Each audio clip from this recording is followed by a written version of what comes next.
পটল ভাজি সুস্বাদু হয় যখন ঠিকমতো মশলা মেশানো হয়। সব ধরনের সম্পর্ক ঠিক তেমনভাবে যত্ন না দিলে স্বাদ থাকে না। তাই সম্পর্কগুলোকে যত্ন করতে হবে আর স্বাদ বাড়াতে হবে। এই পটল তো মিষ্টিভাবেও রান্না করে খাওয়া যায় আর ঝাল করেও রান্না করে খাওয়া যায়। আমাদের তো ভীষণ ভালো লাগে এই রকমভাবে মশলা দিয়ে মেখে তেলে ভেজে ভাত দিয়ে খেতে। গরম গরম ভাতের সাথে এটা যদি খাওয়া হয় তাহলে তো দারুণ লাগে। এর সাথে আমি কাঁকরোলও ভাজি করে নিয়েছি।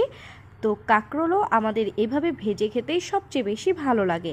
কাঁকরোলের তরকারিও মাঝে মাঝে আমরা রান্না করে খাই, কিন্তু ওইটা এরকম একটু হালকা ভাজা দিয়ে তারপরে তরকারিটা রান্না করি। আমার ভিডিওগুলো যদি তোমাদের কাছে ভালো লাগে তাহলে অবশ্যই লাইক, কমেন্ট ও শেয়ার করো।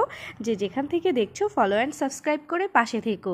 দেখো কত সুন্দর লাগছে পটল আর কাঁকরোল ভাজিগুলোর কালার, কত লোভনীয় হয়েছে। বাস ওগুলো ভেজে তুলে নিয়েছি। এবার আবার নতুন করে দিচ্ছি কিছু পটল, যা বাকি রয়ে গিয়েছিল। একসাথে এতগুলো দেওয়া যায়নি কড়াইয়ে, বাকি যে কয়টা ছিল ওইগুলো এবার দিয়ে দিলাম কড়াইয়ে। সুন্দরভাবে ভেজে নেব। আমার একটু ঠান্ডা লেগেছে, ভয়েসটা অন্যরকম শোনাচ্ছে, কেউ কিছু মনে করবে না। সবাই ভালো থাকবে। আল্লাহ হাফেজ।